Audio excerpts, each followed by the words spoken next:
आज हम लोग बात करने वाले हैं 1.5 एक्सरसाइज के बारे में। एक बात आप याद रखिए, जब भी आप सेम करनी वाले लोगों का गुणा करते हैं तो आंसर बिना करनी का आता है। पाई एक अपरिमेय संख्या है और पाई को हम लिख सकते हैं वृत्त की परिधि बटे वृत्त का व्यास। करनी में 9.3 को संख्या रेखा पर निरूपित कीजिए। इसके लिए क्या करना है? इसके लिए बिल्कुल सिंपल सी कहानी एक है। आपको एक काम करना, बस स्केल लेके आना है और एक प्रकार लेके आना है जिससे आप गोला बनाते हैं। इसके बाद आप प्रकार की एक नोक को यहां रखेंगे और पेंसिल की एक नोक को यहां रखेंगे और जैसे ही आप रखने के बाद ड्रॉ करेंगे, एक लाइन ऐसे ड्रॉ होगी नीचे की ओर। ठीक, एक लाइन जैसे ही ड्रॉ होगी उसी लाइन का मान हमारा कितना हुआ? करनी में 9.3। हेलो बच्चों, आप सभी का स्वागत है आपके अपने प्यारे से प्लेटफॉर्म स्कूल इंडिया में। हम लोग क्लास 9th यूपी बोर्ड के मैथमेटिक्स पढ़ रहे हैं, जिसमें हम लोग सबसे पहला चैप्टर स्टार्ट किए हुए हैं संख्या पद्धति, जिसे हम लोग नंबर सिस्टम के नाम से भी जानते हैं। इसके हम लोगों ने 1.4 एक्सरसाइज तक 1.4 एक्सरसाइज प्रश्नावली 1.4 तक पूरा कंप्लीट कर लिया है। उसके वीडियोस चैनल पर अपलोड कर दिए गए हैं, आप उन्हें देखिए और पहले ये सभी चीजें सीखिए कि हम लोग पढ़ क्या रहे हैं चैप्टर में। हम संख्याओं के बारे में पढ़ रहे हैं और संख्याओं पे डिफरेंट तरीके के क्वेश्चन हमने 1.4 एक्सरसाइज तक लगा दिए हैं। आज हम लोग बात करने वाले हैं 1.5 एक्सरसाइज के बारे में और इसमें कुछ नई संख्याएं, नए प्रश्न आपको दिए गए हैं। जरा आप उनको देखिए कैसे प्रश्न लिखे हुए हैं। क्वेश्चन क्या पूछा गया है, हम बारी बारी से सभी क्वेश्चंस का सॉल्यूशन यहां करेंगे और आप इनको नोट करते हुए चलिएगा कॉपी पे। ठीक है, आइए देखते हैं क्वेश्चन क्या रहने वाला है। क्वेश्चन में टॉपिक क्या है? बताइए कौन सी संख्याएं परिमेय हैं तथा कौन सी संख्याएं अपरिमेय हैं। बताइए कौन सी संख्याएं परिमेय हैं और कौन सी संख्याएं अपरिमेय हैं। तो तुम्हें एक हिंट ये दिया जाएगा, अगर आप सवाल को सॉल्व कर रहे हैं और आप करनी में 2 से पूरी तरीके से छुटकारा पा गए, करनी वाले नंबर से पूरी तरीके से छुटकारा मिल गया, तो समझ जाइए कि हाँ वो संख्या परिमेय है। करनी में रहने वाली कोई भी संख्या कैसी रहेगी? अपरिमेय संख्या रहेगी जिसका हल ना हो सके। जैसे करनी में 9 लिखा है, करनी में 9 बराबर होता है 3 के।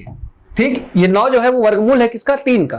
तो 3 एक परिमेय संख्या है, यानी करनी में 9 एक परिमेय संख्या हो गई। लेकिन जिसका करनी हल नहीं हो पाता, जिसको आप करनी से बाहर नहीं निकाल पाएंगे, उसको कहते हैं अपरिमेय संख्या। ठीक है, उसी तरीके से चीजें आपको इसमें सीखते हुए चलनी है। पहला क्वेश्चन जो दिया हुआ है हम लोग हल करेंगे और सबसे पहले का आंसर लिखेंगे। आंसर फर्स्ट, पहले वाले का उत्तर देखना कैसे लिख रहे हैं।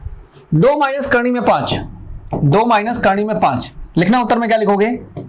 2 एक परिमेय संख्या है, 2 एक परिमेय संख्या है, परिमेय संख्या है।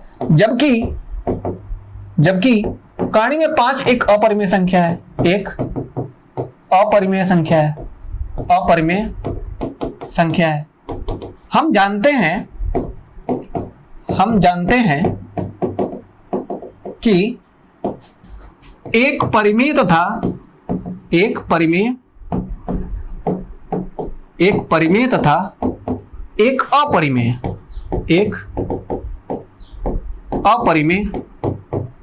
संख्या का अंतर सदैव अपरिमेय होता है, सदैव अपरिमेय होता है। ठीक है, जब भी तुम्हें एक परिमेय संख्या दी जाए, एक अपरिमेय संख्या दी जाए, तो इन दोनों का अंतर, इन दोनों का योग हमेशा एक अपरिमेय संख्या होगी। वो अपरिमेय संख्या हटती नहीं है। जैसे आप x और x को जोड़ते हैं तो आपको 2x मिलता है, वो x गायब नहीं होता। वैसे ही करनी में 5 और करनी में 5 को जोड़ा जाए तो 2 बार करनी में 5 मिलेगा। ठीक है, और अंतर किया जाए, अगर 2 में से करनी में 5 घटाया गया है, यानी एक परिमेय संख्या में से अगर एक अपरिमेय संख्या घटाई जाए तो कभी घटेगा ही नहीं, और जो संख्या आएगी वो अपरिमेय ही रहेगी, क्योंकि अपरिमेय उसमें हटा ही नहीं। जब करनी में 5 हट ही ना पाए तो समझ जाओ कि वो संख्या अपरिमेय है। अतः 2 माइनस करनी में 5 एक अपरिमेय संख्या है, एक अपरिमेय संख्या है। ठीक, 2 माइनस करनी में 5 कैसी संख्या? एक अपरिमेय संख्या। ये पहले का उत्तर है। ठीक, इसको नोट करो, फिर हम दूसरा वाला करते हैं। दूसरे वाले क्वेश्चन में है 3 प्लस करनी में 23 माइनस करनी में 23 लिखा हुआ है। ये हो गया नोट, इसके स्क्रीनशॉट्स ले लेना। आगे चलते देखते हैं। हाँ, फिर क्या बोला? दूसरे वाले क्वेश्चन में बोल रहा है, दूसरे वाले में 3 प्लस करनी में 23 और ब्रैकेट के बाहर है माइनस करनी में 23। इसको जब हल किया जाएगा तो हल करने में मिलेगा 3 प्लस करनी में 23, ब्रैकेट खोल दो, माइनस यहाँ पे करनी में 23। अब देखो करनी में 23 और करनी में 23 आपस में क्या हो गया? कट गया। कटने के बाद क्या मिला? बस 3 मिला। अब 3 को हम लिख सकते हैं 3/1, जो कि p/q के फॉर्म में लिखा हुआ है। जो संख्याएं p/q के फॉर्म में हो जाती हैं, जिनमें से करनी हट जाता है, ऐसी संख्याओं को परिमेय बोलते हैं। अतः 3 प्लस करनी में 23 माइनस करणी में 23 एक परिमेय संख्या है, एक परिमेय संख्या है, एक परिमेय संख्या है। ठीक है। अब जैसे तीसरा वाला देख रहे हो, सी वाले में क्या लिखा है, 2 करणी में 7 बटे के 2 करणी में 7 लिखा हुआ है, 7 करणी में 7 लिखा हुआ है, यहाँ 7 करणी में 7 लिखा हुआ है, 7 करणी में 7 लिखा हुआ है। अब जरा देखा जाए तो हम करणी में 7 ऊपर नीचे तो काट ही सकते हैं, जब मल्टीप्लाई में होता देखो कुछ बच्चे क्या करते हैं, ऐसे लिखा होता है तब भी काट देते हैं, ऐसे ऐसे काट देते हैं, क्योंकि ये गलत तरीका है। ये गुणा में रहेगा तभी कट पाएगा नंबर, एडिशन में नंबर नहीं कटता है, जब वो जुड़ रहा है तब नंबर नहीं कटता। यहाँ देखो तो करणी में 7 ऊपर गुणा कर रहा है, यहाँ 2 में गुणा कर रहा है, तो दोनों करणी के साथ आपस में क्या हो जाएंगे, कैंसिल हो जाएंगे। तो ये वाला इसके साथ क्या हो गया, कैंसिल हो गया। तो कैंसिल होने के बाद क्या बचेगा, बस 2/7 बचेगा। ये किसके फॉर्म में लिखा हुआ है, P/Q के। अतः यह एक परिमेय संख्या है, यह एक परिमेय संख्या है। अतः यह एक क्या है, परिमेय संख्या है। ठीक है। अब मैं लिखा हुआ है 1/करणी में 2, 1/करणी में 2 लिखा हुआ है, 1/करणी में 2 का हल यहां कर देते हैं, तीसरा वाला, चलो सी वाला यहां कर देते हैं। 1/करणी में 2 क्या है, 1/करणी में 2 को करणी में 2 जो लिखा हुआ वो एक अपरिमेय संख्या है। ठीक है। करणी में 2 जो लिखी गई वो कैसी संख्या है, एक अपरिमेय संख्या है लिखना, क्योंकि करणी में 2 एक अपरिमेय संख्या है, एक अपरिमेय, क्योंकि करणी में 2 से 2 बाहर आ ही नहीं सकता। ठीक है। इसलिए वो हल ही नहीं हो पाएगा, और जो हल नहीं हो पाएगा उसको करणी में रख दिया जाए तो एक अपरिमेय संख्या बनती है, क्योंकि करणी में 2 एक अपरिमेय संख्या है। तो 1/करणी में 2 भी एक अपरिमेय संख्या ही होगी, एक अपरिमेय संख्या ही होगी। बात समझ में आ रहा। ठीक। 1/करणी में 2 भी कैसी संख्या हो जाएगी, एक अपरिमेय संख्या ही हो जाएगी। ठीक है। सॉरी, डी वाले में क्या बोला है, डी वाले में 2 पाई बोला है, 2 पाई। एक बात याद कर लो कि पाई एक अपरिमेय संख्या है लिखना, क्योंकि पाई एक अपरिमेय संख्या है, पाई एक अपरिमेय संख्या है, अपरिमेय संख्या है, पाई एक अपरिमेय संख्या है। तो 2 पाई भी एक अपरिमेय संख्या होगी, एक अपरिमेय संख्या होगी। कैसी संख्या होगी, एक अपरिमेय संख्या ही होगी। ठीक। इस तरीके से हमने इसके डी वाले क्वेश्चन को भी हल कर लिया। तो ऐसे ही चारों क्वेश्चन इसके कौन कौन सी संख्याएं परिमेय हैं और कौन सी संख्याएं अपरिमेय हैं, उस बात का आइडिया आप आसानी से लगा सकते हैं। इसमें करणी हट जाए पूरी तरीके से वो परिमेय है, जिसमें करणी नहीं हट पा रहा उन संख्याओं को हम अपरिमेय बोलते हैं। इस तरीके से चारों क्वेश्चन सॉल्व हो गए। ठीक है।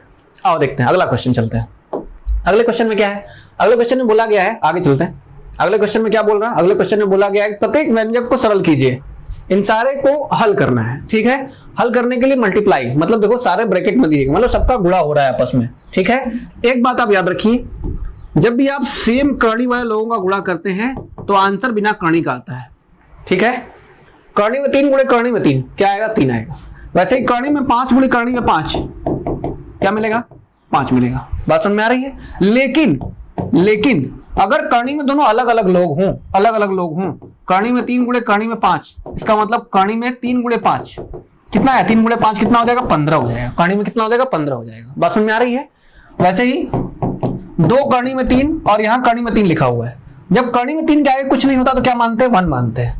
हम नंबर का गुणा नंबर में करते हैं, करणी का गुणा करणी में करते हैं। नंबर का गुणा नंबर में करो, 2 एकम कितना हो गया, 2 हुआ, गुणे करणी में 3 का गुणा करणी में 3 करो, क्या मिलेगा, 3 मिलेगा। 2 3 कितना हो गया, 6 हो गया। इसका आंसर कितना आएगा, 6 आएगा। बात समझ में आ रही है। वैसे ही जैसे करणी में 3 गुणे करणी में 3 लिखा था, इसका आंसर 3 क्यों आया, क्योंकि करणी में 3 गुणे 3 हो गया। और तुम्हें पता है कि वर्गमूल जब निकालते तो जोड़ा बना के निकालते, बाहर जोड़ा कितना निकलेगा, 3 का निकलेगा, लो 3 आया। ठीक है। इस तरीके से गुणा का पहले रूल पूरा याद करके चलेंगे, तब क्वेश्चन को सॉल्व किया जाएगा। चलिए देखते हैं पहले वाले का हल।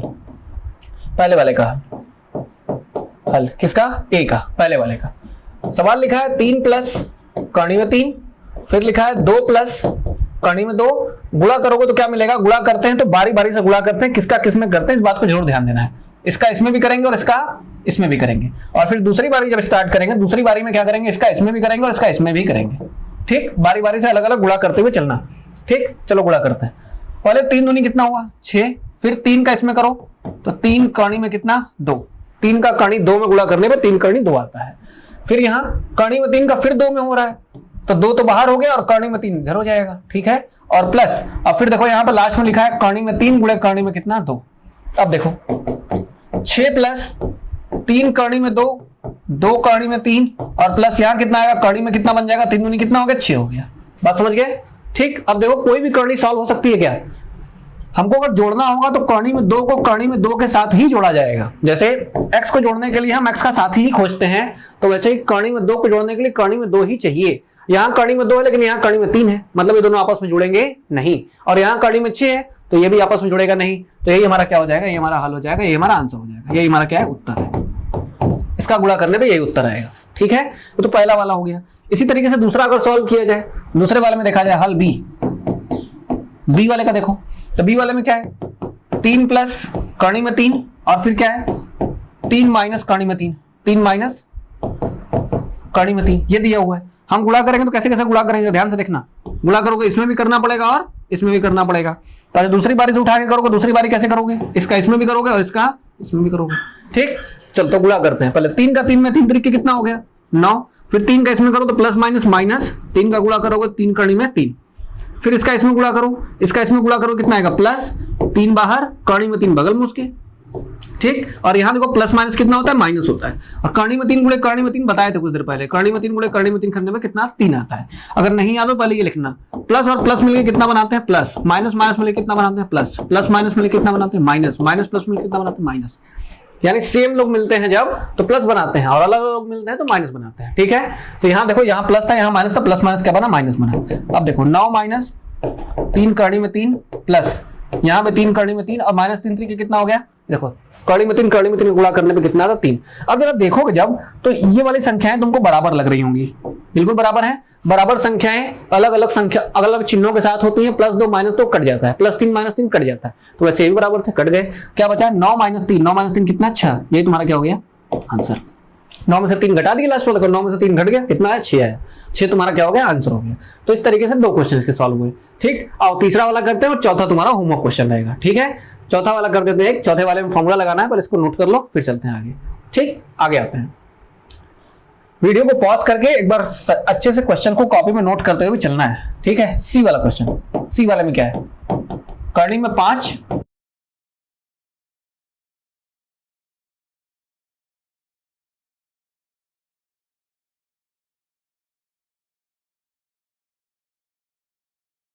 बी का जो होल स्क्वायर होता है, ठीक, वो क्या होता है ए का स्क्वायर होता है, बी का स्क्वायर होता है और क्या होता है फिर 2ab होता है, ऐसा होता है। हम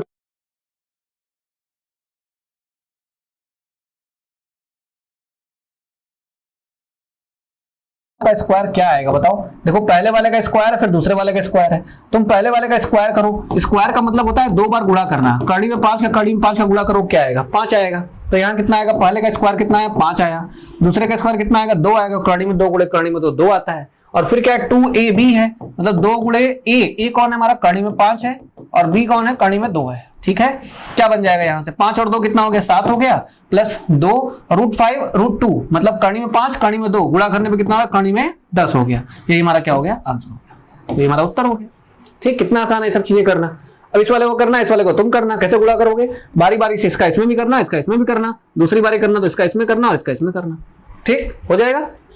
तो इस तरीके से दूसरा वाला भी सॉल्व हो गया, प्रत्येक व्यंजक को सरल कीजिए वाला क्वेश्चन भी सॉल्व हो गया। ठीक है, चलो आगे चलते हैं, देखते हैं अगला क्या है। अब आगे क्या बोला है, हाँ पाई के बारे में कुछ कहानी इसमें दी गई है। जब लोग पाई के बारे में पढ़ते हैं तो पाई को हम कहते हैं कि पाई का अपरिमेय संख्या है। लिखना हम पहले जानते हैं, हम जानते हैं कि पाई एक अपरिमेय संख्या है, अपरिमेय संख्या है। पाई एक अपरिमेय संख्या है और पाई को हम लिख सकते हैं वृत्त की परिधि बटे वृत्त का व्यास, वृत्त की परिधि बटे वृत्त का व्यास, वृत्त का व्यास, वृत्त की परिधि बटे वृत्त का व्यास। क्योंकि वृत्त की जो परिधि होती है उसका फार्मूला होता है 2πr और जो व्यास होता है उसका फार्मूला होता है 2r। देखो 2r से 2r कट जाएगा, खाली पाई बचेगा, इसलिए पाई बराबर लिखा गया है। ये बात समझ आ रही है। अब अगर मान लो कि वृत्त की परिधि तुम्हें दी गई है 32 और 2r कुछ भी दिया गया और 2r मान लो 16 दिया गया है, 2r तुम्हें दिया गया 16 ऐसे दिया हुआ है, या तुम ऐसा नहीं मानना चाहते तो मान लो ऊपर दिया गया तुम्हें 44 और नीचे दिया गया कितना 14 ऐसे दिया गया। एक 14 दिया गया और नीचे कितना, एक 44 दिया गया और 14 दिया गया, कोई भी नंबर लिखा हुआ है। तो जो नंबर्स लिखे होते हैं, ये नंबर्स जो होते हैं वो एक्यूरेट नंबर नहीं होते हैं, पूरे पूरे नंबर नहीं होते हैं। 44 जो लिखा गया है लंबाई का माप किया गया, लंबाई का मापन है, कहीं स्केल पर नापे होंगे 44 तक, लेकिन ये एक्यूरेट नहीं होता है, पूरा पूरा फिक्स नहीं होता है। फिक्स होने का मतलब इसके आगे दशमलव वाली संख्याएं चलती रहती हैं, मतलब या तो ये एक संख्या, अब जिसके आगे दशमलव वाली संख्याएं चलती रहती है वो संख्याएं कैसी संख्याएं होती हैं, बताया गया वो संख्याएं अपरिमेय संख्याएं होती हैं, ठीक है, जिनके आगे दशमलव चलता रहता है, चलता रहता है, चलता रहता है। अगर ये पूरा पूरा 14 है तो ये वाला पूरा पूरा 14 44 नहीं है, और अगर ये पूरा 44 होगा तो नीचे वाली संख्या पूरी पूरी 14 नहीं है। इसका मतलब कि वृत्त की परिधि और वृत्त का जो व्यास नापा गया है वो मानक वैल्यू है, मानक है, माना गया है ऐसा कि 44 है और 14 है, ठीक है। अब ये पूरा पूरा खत्म नहीं हुए, ये आगे चलते जा रहे हैं। लिखना या तो वृत्त की परिधि अपरिमेय है, अपरिमेय है, या वृत्त का व्यास अपरिमेय है, वृत्त का व्यास अपरिमेय है, अपरिमेय है, ठीक। ये बात तो हमें पता होती है, ठीक है। अब क्वेश्चन देखो क्या है, आपको याद होगा कि पाई को एक वृत्त की परिधि और उसके व्यास के अनुपात के रूप में परिभाषित किया जा सकता है, अर्थात pi equal to C by D. C मतलब क्या, सरकमफ्रेंस, डी मतलब डायमीटर, सरकमफ्रेंस मतलब परिधि, डायमीटर मतलब व्यास। यह इस तथ्य का विरोध करता हुआ प्रतीत होता है कि पाई एक अपरिमेय है। अगर हम पाई को सी बटे डी के रूप में लिख देंगे, मतलब हम इसको पी बटे क्यू के रूप में लिख दिए। अब जिसको पी बटे क्यू के रूप में लिखते हैं वो तो परिमेय होता है, लेकिन हम कब से चिल्लाते हुए आ रहे हैं कि पाई एक अपरिमेय संख्या है, तो अपरिमेय है तो सी बटे डी के रूप में क्यों है, ठीक है। तो अब ये बात अब तुमको सॉल्व करना पड़ेगा, इसी हमें विरोधाभास का क्या करना है, अंतर विरोध करना है कि हाँ नहीं हमारी बात जो है वो सही है और पाई को अपरिमेय ही बनना है। क्यों पाई को अपरिमेय बनना है, पाई को अपरिमेय इसलिए बनना है क्योंकि या तो वृत्त की परिधि या तो वृत्त का व्यास, इन दोनों में से कोई एक नंबर अपरिमेय जरूर है, और अपरिमेय कोई भी हुआ अगर, थोड़ी देर पहले हमने देखा था कि 1/2 में 2 का जो मान आता था वो एक अपरिमेय संख्या आती थी, ठीक है। इसलिए हम कह रहे हैं कि नहीं, पाई हमेशा क्या होगी, एक अपरिमेय संख्या ही होगी। अतः पाई एक अपरिमेय संख्या ही होगी, अपरिमेय संख्या ही होगी, अतः पाई एक अपरिमेय संख्या ही होगी। इस तरीके से हम लोग इस वाले क्वेश्चन को भी सॉल्व कर लेंगे। चलिए आगे देखते हैं अगला क्या है। अगला एक दिया गया है, कहानी में 9.3 को संख्या रेखा पर निरूपित कीजिए। इसके लिए क्या करना है, इसके लिए बिल्कुल सिंपल सी कहानी एक है। आपको एक काम करना, बस स्केल लेके आना है और एक प्रकार लेके आना जिससे आप गोला बनाते हैं, ठीक है। काम करिए, आपको 9.3 दिखाना है ना, तो पहले एक बड़ी सी लाइन खींच लीजिए स्केल से, स्केल से एक बड़ी सी लाइन खींच लीजिए। इस बड़ी सी लाइन में क्या करना है, यहां मान लो तुम्हारा ए है, यहां क्या है, ये ए है। जहां 9.3 दिख रहा हो वहां क्या बना देना, बी। यहां मान लो 9.3 दिखा, यहां बना दिए बी। 9.3 के जस्ट आगे 1 सेंटीमीटर और का मार्क लगाना है, मतलब 9.3 यहां है तो तुमको अगला मार्क 10.3 पे लगा देना है, उसको नाम देना है सी। ये वाला दूरी कितना है, ये वाला दूरी है केवल 1 सेंटीमीटर का, और जबकि ये वाली पूरी दूरी कितनी की है, ये पूरी दूरी है 9.3 सेंटीमीटर की। बात समझ में आ रही है। तुमको स्केल पकड़ना है, स्केल पे क्या करना, बाकी बस ऐसे ही जैसे नंबर चल रहे हैं, ठीक ऐसे जैसे चल रहा था स्केल, बस तुमको वैसे ही आगे तक लाइन बढ़ानी है, और बढ़ाने के बाद जो बताया खींचने के लिए 9.3 पे एक लाइन और एक लाइन उससे जस्ट 1 सेंटीमीटर बाद, ठीक है। अब देखो क्या करना है, तुमको लाइन ए से बी तक का क्या करना है, विभाजन करना है, मध्य विभाजन। मध्य विभाजन मतलब इसके बीच में एक लाइन खींचनी है। अब ए से बीच में एक लाइन खींचने के लिए क्या करते हैं पता है, आप उसी प्रकार में पेंसिल ले लीजिए, बिंदु बी पे रखिए, आधे से अधिक दूरी लीजिए, आधे से अधिक दूरी यहां रखने के बाद पेंसिल की आधे से अधिक दूरी करते हैं। आधे से अधिक दूरी के बाद एक चाप कहां लगाते हैं, ऊपर, और एक चाप कहां लगाते हैं, नीचे, ठीक है। और वैसा ही काम आप अब प्रकार की नोक को ए पे रखेंगे और पेंसिल से फिर से एक चाप कहां लगाएंगे, ऊपर, और एक चाप कहां लगाएंगे, नीचे। आपको इन दोनों लाइन को जोड़ देना है, आपको इन दोनों लाइन को आपस में क्या करना है, जोड़ देना है, आपको इन दोनों लाइन को आपस में जोड़ देना है ऐसे, ठीक।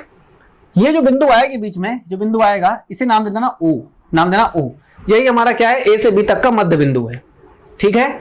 अगला स्टेप क्या होगा, अब ए से लेके सी तक, ए से लेके सी तक की दूरी, यानी यहां से, जहां डार्क कर रहा हूं, ए से लेके सी तक की दूरी पकड़नी है और तुमको एक अर्धवृत्त बनाना है। अर्धवृत्त बिल्कुल ऐसा ही बनेगा, अर्धवृत्त बिल्कुल ये वाला बनाना है, ऐसा एक अर्धवृत्त बनेगा। ठीक है, अब इस अर्धवृत्त का क्या काम है, अब आपको बनाना है बी वाले पे एक 90 डिग्री का एंगल, बिल्कुल ये सी तक है, सॉरी ये सी तक है, ऐसे लिखना, ये सी तक है। एक अर्धवृत्त हमको बनाना है और अर्धवृत्त हमको त्रिज्या कहां से कहां तक माननी थी, जो त्रिज्या मानी गई थी वो त्रिज्या कहां से कहां तक थी, ये तो इसका चाप था, ये तो इसका चाप है, ये पूरा मार्क कर दो, इसका चाप था। हमको बी से लेके सी तक का पूरा एक वृत्त खींचना है, बी से लेके सी तक का एक पूरा वृत्त, ऐसे अर्धवृत्त खींच देंगे। बी से सी तक का अर्धवृत्त यही है। ठीक, अब क्या करना, देखो बी से सी तक का अर्धवृत्त तो हो गया। इसके बाद तुम्हें बी वाले पे क्या करना है, एक 90 डिग्री का कोण बनाना है। बी वाले पे 90 डिग्री का कोण तब बनेगा जब आप यहां से 90 डिग्री कोण बनाना जानते होंगे, आप क्लास 8 में सब पढ़ा हुआ है। कोई भी त्रिज्या मान लो, कोई त्रिज्या मान के एक अर्धवृत्त खींच दो ऐसे। अब यहां प्रकार का नोक रखेंगे और एक चाप लगाएंगे यहाँ पे, प्रकार का नोक रख के एक चाप लगाओ यहाँ पे, एक चाप लगाओ यहाँ पे। ठीक, एक चाप लगाओ ऊपर और यहां रखने के बाद एक चाप लगता है यहाँ पे। अब देखो ये जरूर इसको कट करता हुआ ऐसे मीट करके चला जाएगा। ठीक है, एक चाप जो हमने लगाया, चाप बिल्कुल ऐसे ही लगा हुआ है, आप कंपास का यूज करके बनाएंगे। ठीक, अब देखो यहां लगा हुआ है। इसके बाद आप प्रकार की एक नोक को यहां रखेंगे और पेंसिल की एक नोक को यहां रखेंगे, और जैसे ही आप रखने के बाद ड्रॉ करेंगे, एक लाइन ऐसे ड्रॉ होगी नीचे की ओर। ठीक, एक लाइन जैसे ही ड्रॉ होगी, उसी लाइन का मान हमारा कितना होगा, कर्ण में 9.3। ठीक, क्या करना है इसमें, फिर से एक बार देखते हैं। ए से बी तक की लाइन 9.3 की है, बी से सी तक की लाइन 1 की है। ठीक, अब क्या करना, इसके बाद तुम्हें ए से सी तक की लाइन का बाइसेक्टर खींचना था। तो जैसे ही तुम यहां से इनका मध्य बिंदु बनाओगे और ए से सी तक की, यानी यहां से लेके ओ से सी तक का रेडियस मान के पहले एक अर्धवृत्त बन जाएगा। ये अर्धवृत्त बना जैसे ही, तो फिर तुम बी वाले पे एक अर्धवृत्त बनाओगे। बी वाले पे अर्धवृत्त बनाने के बाद बी वाले पे 90 डिग्री का कोण खींचा जाएगा, जो कि हमारे इस वाले सर्कल को देखो इस बिंदु पे काट रहा है, इस बिंदु पे कट कर रहा है। ठीक है, और जैसे ही यहां कट करेगा और कट करने के बाद प्रकार की एक नोक यहां रखनी, पेंसिल यहां रखना और ड्रॉ करना यहाँ पे, जो बिंदु यहां गिर रही वही तुम्हारा 9.3 है। ठीक है, इसके स्टेप्स जो लिखे जाएंगे, वो पहले क्या किया हमने, पहले 9.3 तथा 1 सेंटीमीटर की रेखा खींची,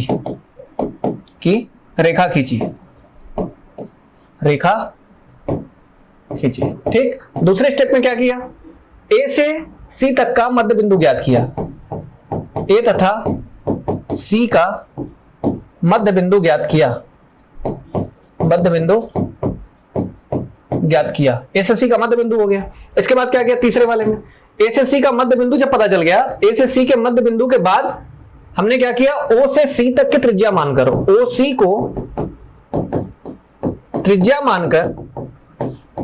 को त्रिज्या मानकर एक अर्धवृत्त खींचा,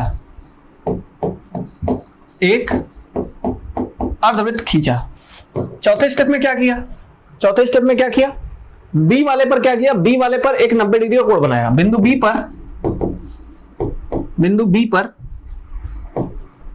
पर एक 90 डिग्री का कोण बनाया, एक 90 डिग्री का कोण बनाया। ठीक है, कोण बनाने के बाद क्या किया, ये जो लाइन आ रही है 90 डिग्री कोण वाली, वो जिस बिंदु पर भी कट कर रही है उसको नाम दे दो बी, पी लिख दो, इसको पी लिख दो। पांचवा, बिंदु पी को चाप मानकर, बिंदु पी को त्रिज्या मानकर, बिंदु पी तथा बी को, बिंदु या ऐसे बनना, रेखा बी पी को त्रिज्या मानकर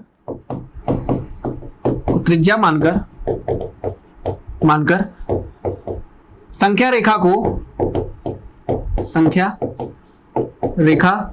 पर एक चाप काटा जो कहानी में 9.3 को दिखाता है। ठीक, एक चाप काटा जो किसको दिखाता है, कहानी में 9.3 को प्रदर्शित कर रहा है। उसी चीज को हम क्या बोलने वाले हैं कि हमने संख्या रेखा पर ऐसे दिखा दिया। आप किसी और का एग्जांपल लेकर बिल्कुल इसी तरीके से सॉल्व करने का ट्राई करिएगा, आप कर ले जाएंगे बिल्कुल सिमिलर तरीके से ही, इसी तरीके से सारे स्टेप्स आप लिख लीजिए, इसी तरीके के स्टेप से क्वेश्चन सॉल्व होने वाले हैं इस तरीके के। ठीक है, तो ऐसा भी एक क्वेश्चन सॉल्व हो गया, चौथा क्वेश्चन था। इसके आगे नेक्स्ट क्या है, इसके आगे है हरों का परिमेयीकरण करना है। हरों का परिमेयीकरण करना बड़ा आसान होता है। परिमेयीकरण में करते क्या है, जो हर होते हैं उनके चिन्हों को बदल के गुणा कर देते हैं। हर में जो भी होंगे उनके चिन्ह को बदलिए और उनका गुणा कर दीजिए। जैसे इसमें से 2 क्वेश्चन हम करेंगे, बाकी आपको करने हैं। ठीक है, वो आपको होमवर्क क्वेश्चन भी रहेंगे। जैसे देखिए अभी 1/7 है, 1/7 का परिमेयीकरण कैसे करते हैं? जो भी हर लिखा हो उसका ऊपर नीचे क्या कर दो, गुणा कर दो। जो भी हर लिखा हो उसका ऊपर नीचे गुणा कर दो, और कोई चिन्ह नहीं है तब, इसमें तो कोई चिन्ह ही नहीं है, इसका बस ऊपर नीचे सिंपली गुणा कर दो। क्या आ जाएगा? कर्ण में 7 बटे कर्ण में 7, और कर्ण में 7 का गुणा क्या आता है? 7। ये तुम्हारा क्या हो गया? आंसर हो गया। हरों का परिमेयीकरण करिए, मतलब हर को परिमेय बनाना है। परिमेयीकरण का मतलब क्या होता है? अपरिमेय से परिमेय बना दीजिए। तो हमने देखो हर में क्या था? परिमेय था, लेकिन अब हर क्या हो गया? परिमेय हो गया। यहाँ अपरिमेय था, अब अपरिमेय से परिमेय बना दिया। इसका मतलब हमने हर का क्या कर दिया? परिमेयीकरण कर दिया। बी वाले क्वेश्चन में क्या है? 1/7 कर्ण में 6, इसका परिमेयीकरण करना है तो इसको वैसे ही छोड़ दो, लेकिन जब चिन्ह आता है बीच में तो चिन्ह को बदल के गुणा कर देते हैं। कर्ण में 7 माइनस कर्ण में 6, अब बटे में कर्ण में 7 माइनस कर्ण में क्या? 6। देखो ऊपर नीचे गुणा कर देंगे, चिन्ह को बदल दो तो यहाँ लिखना प्लस और प्लस। ठीक है, अब देखो इसका 1 में गुणा करोगे तो क्या आएगा? कर्ण में 7 प्लस कर्ण में 6 ही आएगा, लेकिन इसका गुणा करोगे तो क्या आएगा? देखना, कर्ण में 7 गुणे कर्ण में 7 क्या आएगा? 7 आएगा। कर्ण में 7 कर्ण में 6 प्लस कर्ण में कितना हो गया? 42, और यहाँ देखो माइनस कर्ण में 7 कर्ण में 6 कितना? कर्ण में 42, और यहाँ प्लस माइनस माइनस कर्ण में 6 और कर्ण में 6 कितना? 6। बात समझ में आ रही है?